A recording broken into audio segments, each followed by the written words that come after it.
Welcome everybody to the best season of The Walking Dead. 10. Alright, is our continuation from our perfect finale, Just as Perfect.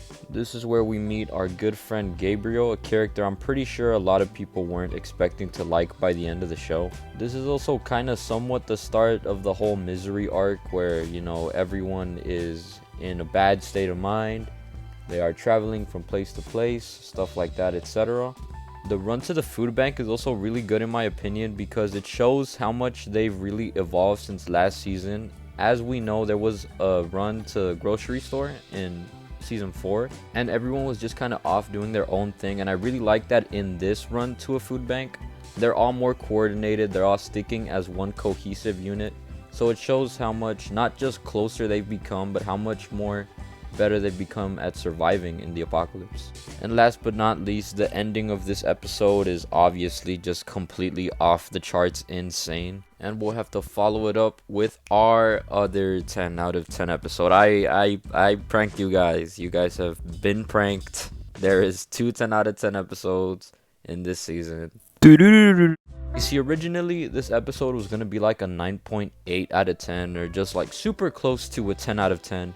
But I was gonna take away, the thing I was gonna take away was gonna be the fact that the lighting is not really that good.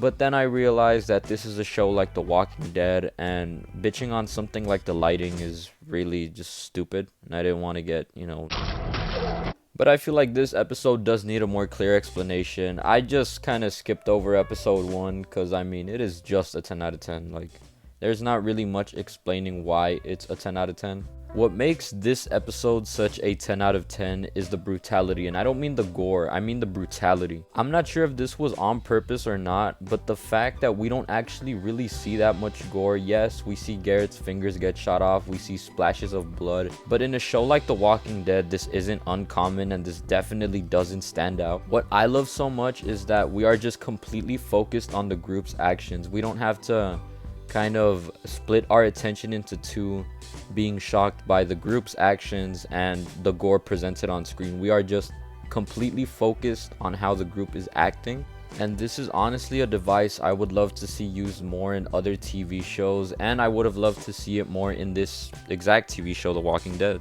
The next pro is that Rick has truly just gone insane. He is no longer season 4 Farmer Rick. The performances in this episode also stand out greatly because, like I said, there is no focus on gore. We are just looking at actors act with each other, and every actor here is playing their part. I'd love to give a special shout out to the actor who plays Gareth, as he truly conveys that realization that he's gonna die in the greatest way possible, and Andrew Lincoln is, as always, the greatest actor in this scene. His body language, the way he talks, the way he's just looking Gareth up and down, it's all perfect. And then we have the innocents like Tyrese, Glenn, and Maggie in just pure shock of what's happening in front of them. They're seeing people who at this point they most likely consider family slaughtering people, and while yes, these are bad people, the way that they are slaughtering these people is truly insane. Our last pro is Bob's death, and I'm not saying I don't like Bob's character. I actually really like Bob's character, and that's exactly why I think his story is concluded in a very satisfying way. I never really think to myself, what would Bob do in Alexandria? What would Bob do with Negan? I just kind of am satisfied at the fact that he dies here, and it'll also play into something I'll mention later in the video. This is our catch up on Beth, and it's honestly a surprisingly good episode, I'm not gonna lie.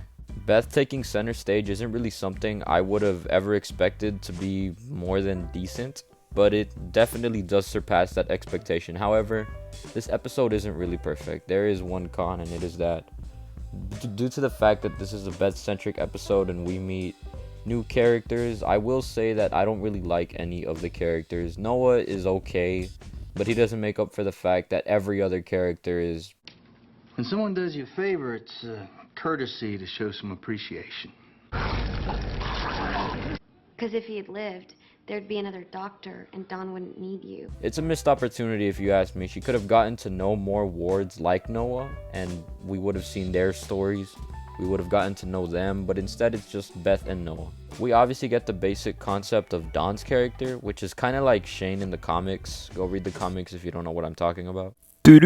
Our Washington episode with all the Washington people. We have Glenn, Rosita, Maggie, Tara, Eugene, Abraham, Rosita, Abraham. This episode is honestly just super good. We get some pretty huge Abraham developments. This is definitely something I did not expect at all. The whole Eugene is lying thing is also done really well in this episode. I love how it gets started, and I love that the fact that, you know, he just gets completely rocked and dies. Now this is that episode of this season, you know what I mean? Like it's that episode. Now there are some problems with this episode, but it's honestly good as fuck. The action is absolutely fire, and I know I haven't talked about action since last season, but guys, The Walking Dead action doesn't need an explanation. We get sort of a more inside look into Dawn's little compound hospital thing from these cops. And while I'm not gonna point this out as a full-on con, I do think it's kind of just like silly, is the fact that this cop is named Bob, and then in the next episode, by the way, the last episode had a good cliffhanger, fire.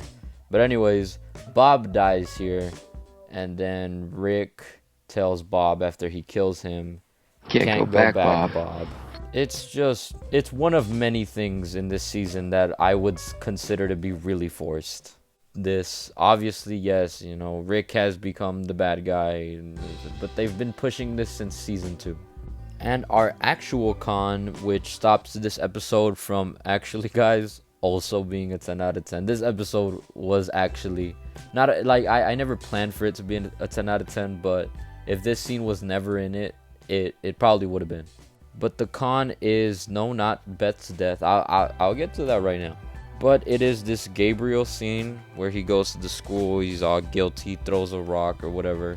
When you rewatch or think about this scene, you realize that it honestly is really pointless. The pros of this episode that I would probably defend with my life. And one is performances, obviously. This is just throwaway pro. I could give it to any episode in this entire show. Now, Beth's death. I know a lot of people are, and I was angry at this too when I first saw this episode. And this was only a recent opinion that I thought of Beth's death as a good thing.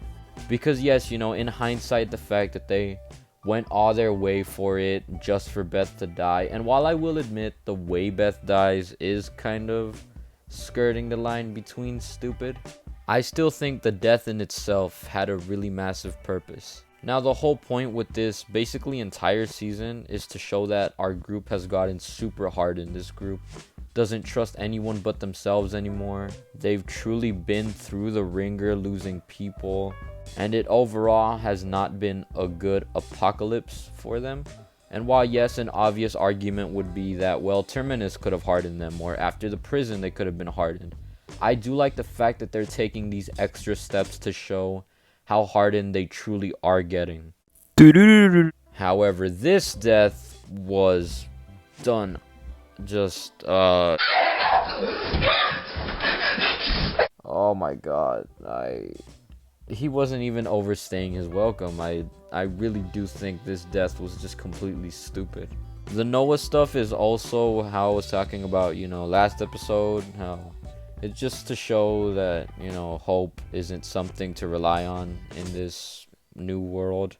Now, this is our perfect and miserable episode, you know, the one where everyone's just hating themselves.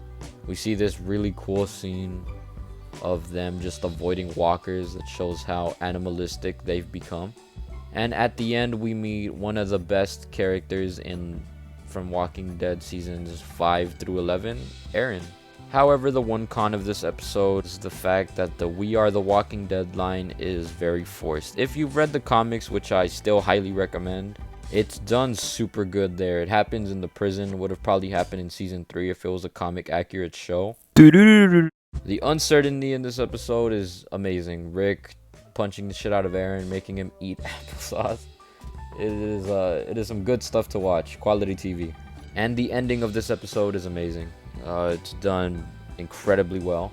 And in case you guys didn't know, this is originally where Robert Kirkman was going to end the comics. They would have gotten to Alexandria, and then he was just gonna end it. He would never have read a Walking Dead comic again.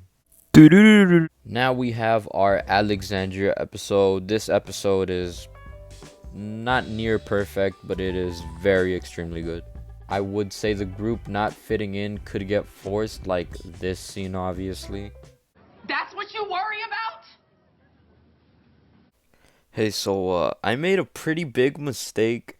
That scene is it is in episode 13. I low-key I literally cringe every time I see this scene. Sometimes if I'm really like feeling bold, I just skip it. Episode 13 is like an extended version of episode 12. They could have combined these two episodes, but I think it's still super good. Just again, our group feeling out Alexandria, trying to fit in to an extent. The supply run in Abraham, definitely the best parts of this episode. We've kind of just been killing off group characters at random. And this is a particular offender to something I will bitch about in season 10. But it is just that Beth's death, as I said, was necessary. But that doesn't mean we disrespect or dishonor her. Noah is kind of like the reminder that Beth was a good person, and the fact that he just gets complete. The Rick fight, super amazing. The ending, Rick gets his shit rocked, perfect. And now we're finally at our finale of The Walking Dead season 5. Are you guys happy like me? Morgan, obvious pro. I haven't been bringing Morgan up, but he's been kind of just been sprinkled throughout this season, and I'm really glad that he plays a major part in this final episode.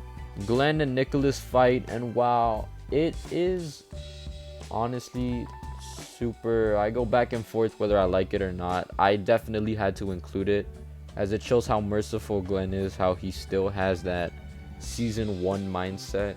And the ending is just miles above any ending we've seen so far. Like I said last video, Rick's speech, always just the massive pro. And him starting to influence Alexandria starting here. And finally, we end on yet another cliffhanger. And this is the last good cliffhanger in this TV show. I mean it. I genuinely mean it. Alright, good night everyone.